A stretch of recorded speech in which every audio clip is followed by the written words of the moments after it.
Hello and welcome to the Rethink Retail webinar. Shopify and Accenture are present along with myself. I'm Rick Watson, CEO and founder of RMW Commerce. Today's topic of discussion today is winning in 2026, how modern commerce leaders are rising ahead. I'm personally excited about being in the same room as some established and credentialed retail leaders. We have both here on the webinar, Eduardo Frias, who's the Director and Field CTO of Shopify, as well as Emily Fannin, who's a Managing Director at Accenture Song. There's obviously more to their backgrounds, but I'll start with Emily as far as introducing herself. Thanks. Hi, great to be here. My name's Emily Fannin. I'm a managing director in Accenture Song's commerce practice, and I run our retail and travel industries in North America.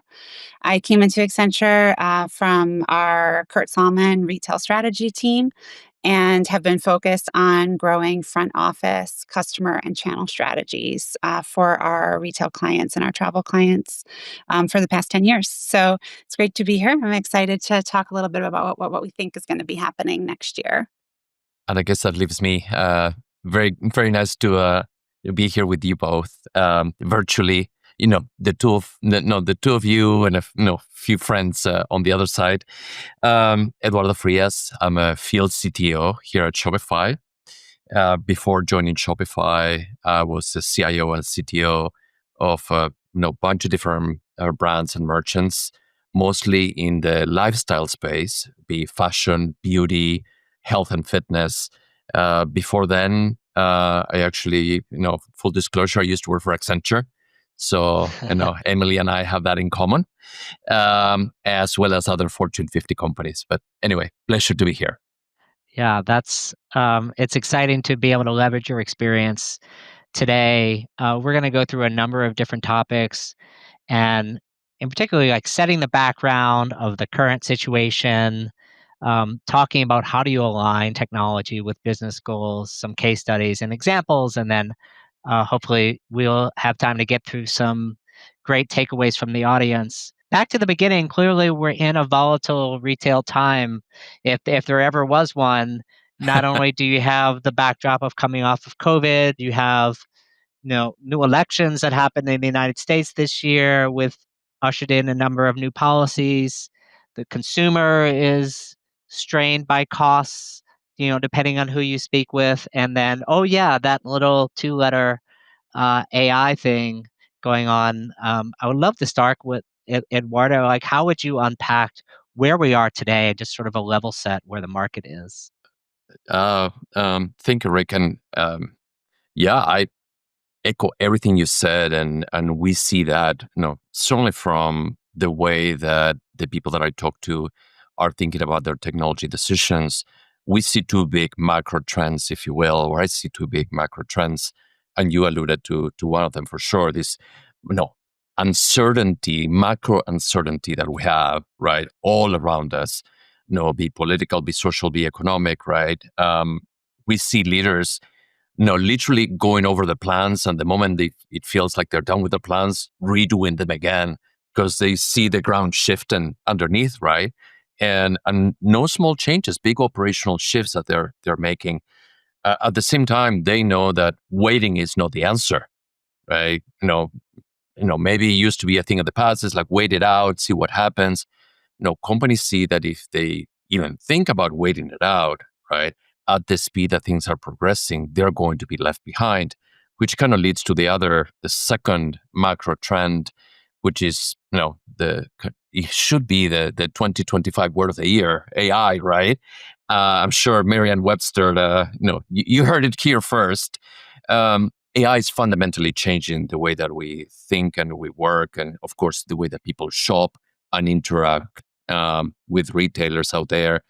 And companies are looking at it both from how it affects consumers, right, their end users and people interacting with their digital and physical properties, but also internally, how they are operationalizing AI to become more productive, to become more cost effective.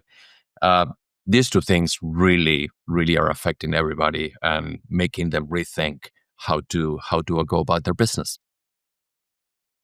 Got it. Emily, is there anything, what are you seeing from your kind of perch? Clearly, you see across a lot of clients, similar to Eduardo from the Shopify point of view. Yeah, I think the only thing I would add to the points that Eduardo is making, because I agree completely with everything that he's shared, Right. is that I think at the same time, the consumer is changing Hmm. really dramatically again. Great Uh, point. Accenture does a lot of consumer research. We have an annual research paper that just came out a couple weeks ago that we call Accenture Life Trends that focuses on the global consumer kind of mindset and behaviors. I think there's kind of two that I would highlight specific for our digital retail considerations. The first is an emerging trend around hesitation. And here, what we're seeing is that consumers are having this moment of pause before committing to things. And in online channels, we think that that's coming from just kind of this overwhelming amount of content and information and even consumption channels that they're exposed to. And then also maybe a little bit of an injection of doubt in the reality of something. So as you're scrolling or shopping, just taking this moment of pause and thinking, is this content really real? Is it authentic? They had really high, like 48% of consumers coming back and saying that they'd been exposed to, fraudulent reviews or content that wasn't authentic. And I think that, if it's happening in retail, if it's happening in other potential digital channels that you're exploring, that's going to influence how you interact with retailers and brands and where you might trust to spend your dollar. So when we think about that and then think about how like Gen AI could even heighten that or amplify that concern. And then the second is alongside the hesitation, we're seeing a parallel force come through that's around impatience. And it's not really surprising, right? Like everyone is really busy, everyone is expecting things to move faster. And the consumer behavior is that now they're looking for shortcuts. So I think, when you think about a consumer who's thinking about what's the quickest ends to my mean, and then at the same time, they're thinking, I don't necessarily trust everything I see. That's a really interesting tension point of convenience and trust. And I Yeah. think that's what brands are going to have to contend with next year is how do you sustain authenticity at the same time that it's really important to find ease and convenience. So something kind of exciting for us to work on next year. Yeah. I mean, clearly, consumers always value convenience. You use the word trust, which is, the foundation of any kind of brand building.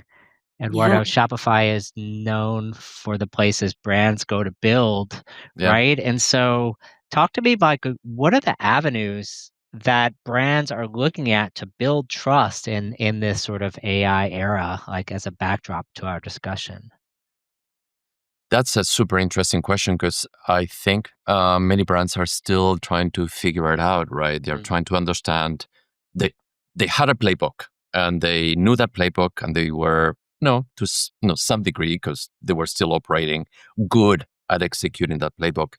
And now the rules are changing from underneath them.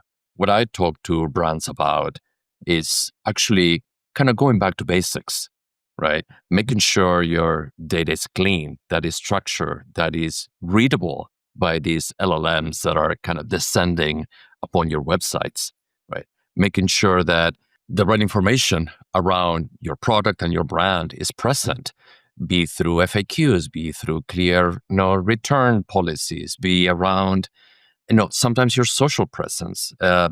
If you look at how a particular product of a certain brand is discoverable, right? It really hinges on how much information about that product is present, even in places like Reddit and Wikipedia, right? All that contributes towards building this visibility and credibility index, if you will, for your products. So in a way, it's we're figuring it out, but it's also back to basics, Rick. Yeah, I mean, it's interesting, Emily. You mentioned clearly no one can avoid using AI, but at the same time, consumers recognize that not all of it is real. Yeah. Did anything come out in your study about which types of content that might be AI generated is sort of like trusted and helpful to brands versus ones that the consumer, sees as Yeah. harmful? I actually think it's a really interesting brand building opportunity for many brands and retailers because that unstructured content, that like content that's about the product, that maybe is like user reviews or someone doing a deep dive video about how it actually works and is it technically better or competitive or worse than another option on the market. A lot of our brands have like historically not really owned that space, right? Like Right. they kind of let that happen in Reddit or other like Yeah. Yeah. other streams of consciousness, maybe some UGC integration, but very curated. And I think that's actually the place where there's going to have to be a pivot of how do you build your brand and build that trustworthiness? Because I think there's a general acceptance that yes, like some content will be Gen AI enabled or accelerated. And even like some of it is fun to experience in that way. Like there's these hyper really realistic experiences that come to Yeah. light like in furniture shopping that, it feels really cool and exciting to experience that. And so I think there's like permission to do that with those types of things. But then on the other side, there's going to be this need to make sure that what you're promising is accurate. And then that authenticity is going to be what builds the continued trust in your brand. And I think, we've always said, like, even with SEO, right? Like, your best strategy with SEO was really quality content with a trusted brand. Like, you're not gonna be able to beat that combination. And I think that now we're just like in a heightened reality of that. That you're going to have to think more broadly about what types of content do you need to be able to engage. And then I think transparency in where you're using generated content is going to be important. Because I think there's just too much risk otherwise. There's too much risk that something will come off as inauthentic. Got it. If I could Yeah, piggyback go for a ahead. second, Yeah. Rick, sorry, on something Emily said, super smart, about this being a great opportunity for brands to, build themselves in a different way or Right. discovering different ways of reaching consumers. We were having this conversation around in a world where AI, plays a much bigger role when it comes to product discovery, right? Where, you know, they don't need to even go to Google or certainly not go to your website. What is the place for the digital presence of a brand? What is a website for, right? If I don't need it to find your products, right? Because I can get to them, conversing with my favorite commerce agent, right? Is the website for storytelling? Is it for provenance? Is it for, you know, upcycling of your products? What is it for, right? And I think many brands are going through that thought process and using the likes of Emily and Accenture to figure that out, right? Because I think it's going to be super interesting, especially in certain niches and segments of retailers out there. Yeah. Got it. No, I think it makes a lot of sense. People are trying to figure out what to do. What information do I trust to these third parties? How much should I send? And then uh, Yeah, where do I invest time in my site? Which, essentially means to me that retailers are having to make a lot of decisions. And so as I think about like, what does that mean from a retail readiness point of view? Um, what are the things that should be on your checklist? What does it mean today? Does it make it more complex for the yeah, retailer? Like, for what sure. what what are those things in your mind, Emily? Yeah. So I think we've started to share a little bit that it seems like across the board, we're all talking about different types of data. So I think that we have been saying that for a long time that the core to the future kind of nimble operating model is going to be a strong data foundation. And now it's more than just your structured product and customer and order data. Now it's bigger than that. It's all of the, potential product insights or product data points that you might have. It might be videos, it might be needing to have your associates create content that then can become available. And then how do you have all of those things kind of stitched together in a unified data platform? That I think is probably one of the biggest challenges that we're working through with retailers, especially many of our retail clients are really like legacy digital retailers. Like they've been Mhm. doing this for 25 or 30 Right. years. And that means they have older systems, they have silos that grew up organically as the businesses grew Right. up. Yep. And now you kind of have to figure out like where are you going to place bets, where are you going to move things, how can you leverage different services to be able to do what you want to do as quickly as possible, because like a 24-month roadmap isn't like palatable. Like we want something that's 6 months or less, to see value. So I think that's a key piece to being successful. And as we've talked about, like those AI discovery channels are going to be fueled and powered by you having those intelligent schemas that you can serve up and make conscious decisions of what assets are you going to share, what are you going to keep maybe in your own channels or to inform your own AI conversational tools. And then I think the other side of that is like when you think about like channel proliferation has been a problem, has been a challenge. Now we have all of these new conversational agentic answer engine channels that are also, I'm sure, going to become commercial. And then, so with that, then it's like, well, how am I going to power that? Because I can't just keep hiring people. So I think that's where we're going to start to see the agentic infrastructures need to get built out to be able to power and hydrate all of these different customer engagement channels and do that in a way that's really true to brand and trusted and secure, so that you can kind of continue to scale and show up wherever your customer is shopping. Eduardo, what are you seeing with some of the Shopify? I know I was about to joke that you're making it really hard, Emily, for me not to pitch Shopify to all these old school retailers. I know. Uh, and I've been there, so I can joke about it. Um, but yeah, I mean, we see similar challenges, right? And you have heard, and certainly Rick has heard, us at Shopify talk about the importance of unified commerce, having this single view of your products, of your customers, of your orders, your transactional data, right? As a solid foundation, not just to deal with what the world is throwing at you today, right? But as a way of protecting your technology investments. And it's funny, it's almost like everything that was old is new again type of thing, right? It Okay. feels like when I started, my career as a technologist, it was all about having a strong data model, all those ERD diagrams and whatnot. And we're back in the same thing. It's like, okay, how do we break down these silos so we understand that when she shows at the store or at the website or on ChatGPT, right, she's the same person, right? And that the product discovery that she may be doing online, when she shows up at the store, well, she wants to be understood to be the same person that has a safe wish list or something put on hold or just picking out an item that got half delivered somewhere else, right? Without that foundation, it just gets very, very complicated for my former colleagues. Yeah, I'm sure, and I think there's a lot of trends that are happening now, um, with agentic and with unified commerce, and that's also changing how retailers structure their business. I'm seeing people trying to rethink it, and some of it's in a result of cost cutting pressures. The other is just in response to being able to move faster. And I know, Emily, you said you work with a lot of longtime retailers.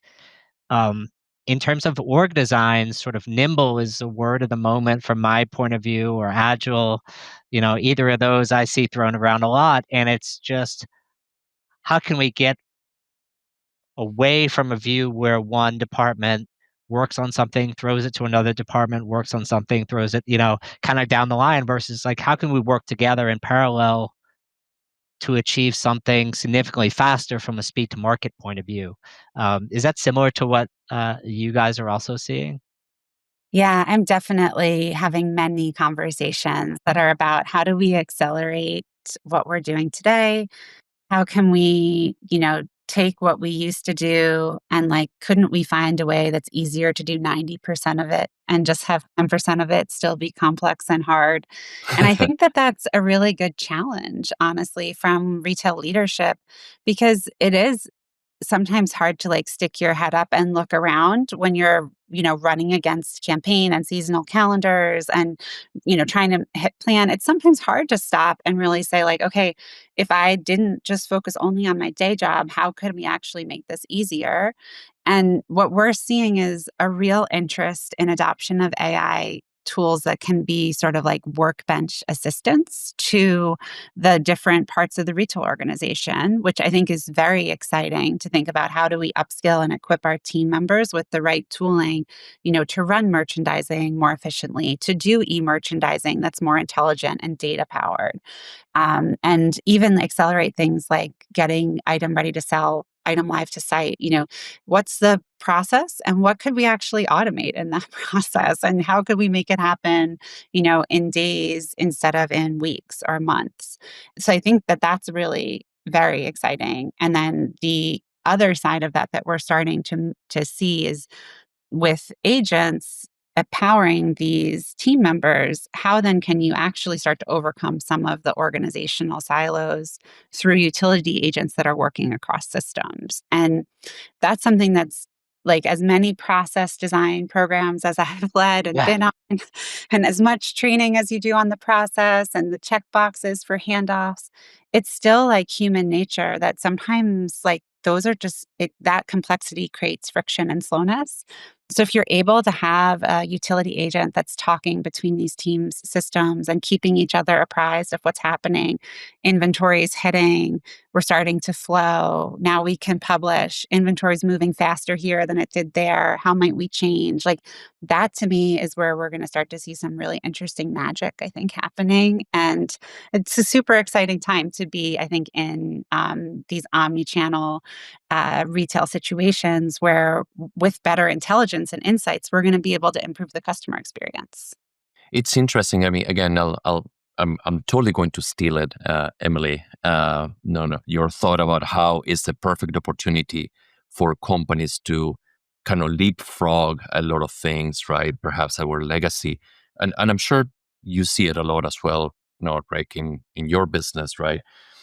It's almost like there's a group of companies that are trying to put AI varnish in a 1950s and 60s ways of operating. They have this kind of Mad Men type of organizational design, right, to their business. And they go like, oh, if I, they picked up AI on some airplane magazine, if those exist anymore, right? And they go like, oh, I'm going to get, Eduardo Inc. to come and help me with, implementing something. And I think it's a perfect opportunity to step back and say, well, maybe having Department A and Department B just, doing something AI enabled is not the best way to do it, right? Maybe the best way is to have a Department C that can handle things end to end or whatever the Yeah. case may be, right? That I think is really going to change the dynamics. The people that can unlock that, right? And not just think of AI as a mere replacement for human tasks, Yeah. but Mhm. really an unlocker of a totally different type of business capability. I think those folks, they're gonna be in a fantastic position towards the future. Talk about winning in 2026 and beyond. Yeah. I have one client story that's a recent story to share on this where, because I used to actually kind of dread when people would come to me and say, well, we're looking to leapfrog what everyone else who's been working on it for 10 years has been doing. And like, that's a great ambition, but sometimes not realistic, not feasible. But sometimes now it is feasible, which is like kind of a fun place to be in my career, honestly. So we were working with a grocery client recently that was really, they were struggling with losing customers into other competitors. So just like churn at a higher rate than they were used to, which is maybe a marketing problem or maybe it's a channel problem. So, but what we were able to do is actually say like, yeah, that's a really meaty challenge to dig into. Let's dig into the customer insights. Let's dig into the behavioral insights and really map that back to what we're seeing in these high value customers that are churning. And then we can actually activate in near real time now in the marketing channels that we own to try to address where we think there might be a moment of churn. And we know enough about them to be able to be relevant in that communication. And we have the marketing capabilities to actually be able to serve something to them that's going to be worth their interaction and worth their time. And we can do this by bringing these data sets that were owned by different parts of the organization together, and then investing in that AI tooling that lets us scale this so that we're, creating new audiences every 30 minutes. And we're creating new customer journeys that adapt to the audiences that we've generated. And that's something that, I've been on personalization programs for 5 or 10 years now. And this is really the first time that we're seeing that scale be able to happen, but it's happening in a way that's nimble. It's not a huge upfront investment. We're using tools that they largely already have implemented and then layering on AI capabilities to those tools to be able to kind of get to that next degree of efficiency. Rick, how do you see it? I mean, you see many retailers. How do you see all these trends changing the way that they are thinking about themselves, their structure, and organized? I mean, I think usually it starts from two places. One is the CEO wanting to move faster, and then the CFO wanting to cut costs. And so, like, between the two of them, those forces are really driving into the organization. And I think usually, initially, the CFO kind of wins, meaning like, let's get as efficient as possible. Like, is there bloat?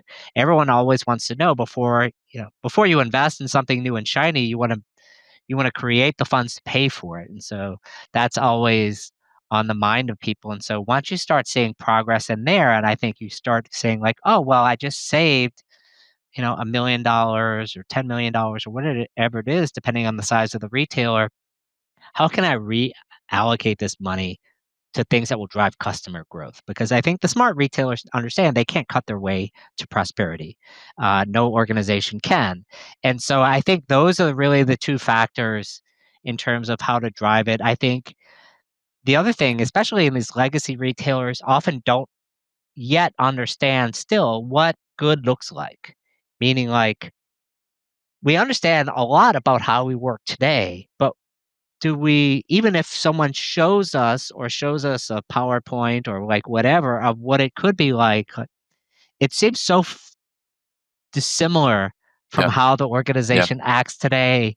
That change management piece becomes, almost like the overriding factor for everything else, because then you're like, okay, who's going to navigate the turf wars? Like, that's what I find in change management scenarios where this department, it's always viewed as sort of like a survivor, winner take all sort of mentality, meaning like if one department wins, the other department has to yeah. lose, Mhm. in terms of like span of control or budget or head count or, those sorts of things. It seems like in 2025 we would not be having these discussions, but that they're definitely still happening. Yeah. Yeah. Uh, Organizations are still made up by people. So those right. are still happening. Yeah. Exactly.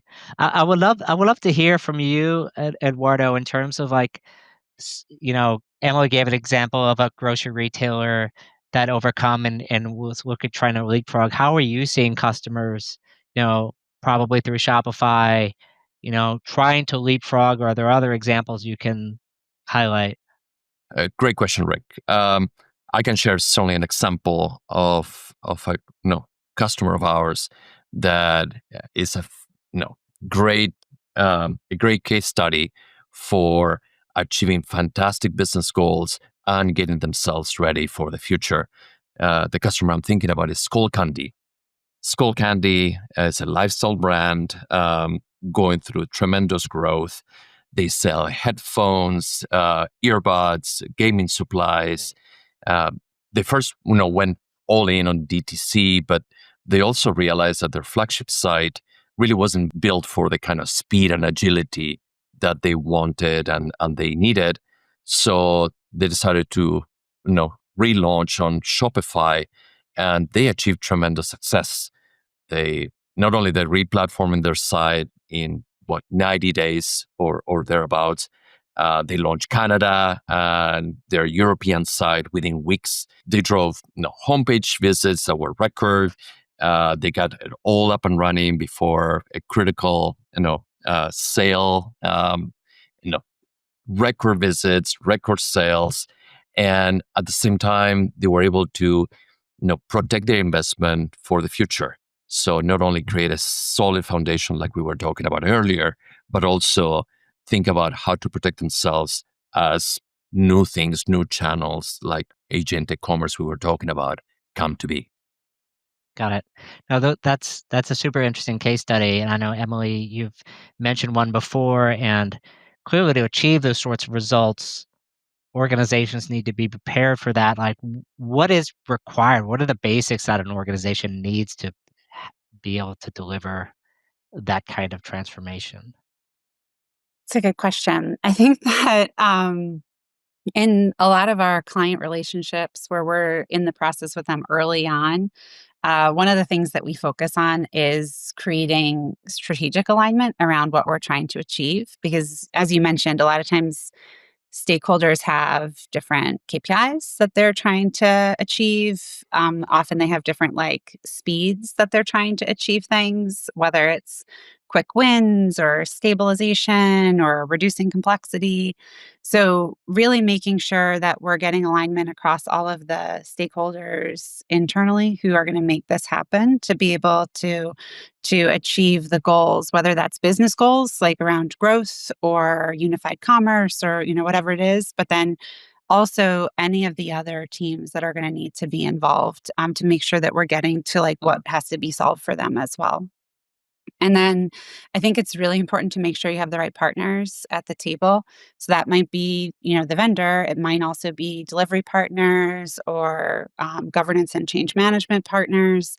And then everyone in your organization that needs to be present and committed to seeing the outcome through and that kind of connects back to Rick, the point you were making around really how change management, how governance in this type of reinvention program is so critical that you want to make sure that you have in place a structure and a plan for how you're going to handle communications, how you're going to handle decision making, and have it be really clear so that everyone's aligned to it and working towards the same goal. And I think one of the things that some of the leaders that I work with, like our account leadership, one of them has this saying where she always says well, it's one team, one dream, meaning it's Accenture, it's the client, it's the vendors, it's whoever we're working with. We're all there at the same table working towards the same goal. And I think another thing to think about is that goal something that we also can each track back to a shared outcome that's important for us. So making sure that you have a program plan is the first step. The second step is how are all the people at the table, how are our metrics aligned so that we're all really invested in seeing the same outcome. And I think that's there's always going to be challenges in a program that's large, that's touching multiple parts of the organization. But when I think through, what do you need to be able to actually be successful, I think about those things: strategic alignment and governance and change management. Yeah, and clearly there's definitely the need to have a good program in place. And then, Eduardo, as you mentioned from Skull Candy, you also need to choose the correct vendors and the right partners to implement those vendors. What do you think separates the organizations that do a good job of that from the ones that get it wrong? Some are still in business and others are not. Uh, but no, it's funny how often I see folks going through that process of choosing the right partner, and they miss on asking some of the very fundamental questions that I used to ask as a CTO. Right? Have they done this before? Who have they done it with? What were the results? Did we get to what we hoped for from a business case perspective? Can they look at technology, but also the process side of things and the people side of things? We've been talking about change management probably for the whole 40 minutes or so already, right? Um, and that is key, right? To go through that process and understand that that they are faced with a unique opportunity to do more than just put a technology varnish over what may be a less than ideal operation that they have at the Right. moment. Yeah, I mean, I think that's definitely what everyone is ultimately looking for, whether or not everyone is willing to make the hard changes and decisions to get to that point is a little bit different question, which kind of leads me, almost like to starting to wrap up and tie a bow on the conversation a little bit from both of you. If there's one thing in terms of next steps as a retailer trying to navigate the environment that we're in now, like what's your biggest takeaway that you ask people to think about that they can carry back to their businesses into their current conversations? I think for retailers, right now is a lot of times a really challenging time of year, right? Like this is the 2 months that make it or break it for them. But coming out of this period, I think that retailers are going to need to kind of take a moment and think through how are we going to connect with and serve our customers in the next year to 3 years, and recognize that we have a younger generation that's kind of coming into purchasing power, and think through where do I need to be to meet them where they are? How do I need to change what I'm doing to be relevant with them into the future? And then I think there's also going to have to be a consideration when you look at your data and your tech ecosystems at how do you simplify this and how do you start to make this more future ready? Because I would say almost all of the clients that I'm working with, we still have the burden of pretty complex technology landscapes, and the ambition or the roadmap for a unified data map, but maybe we're on the path to get there. So how do we look through at what we're planning, at how we're structured, and then consider, could we make this timeline shorter? Is there new technologies that are available to us that could change how we're going to Yeah. deliver this? Often when we're at the table with Shopify, what we're looking at is like, did we have a 3-year or a 2-year roadmap for commerce transformation that we're going to enable differently than we would have previously? And I think that's a really good consideration.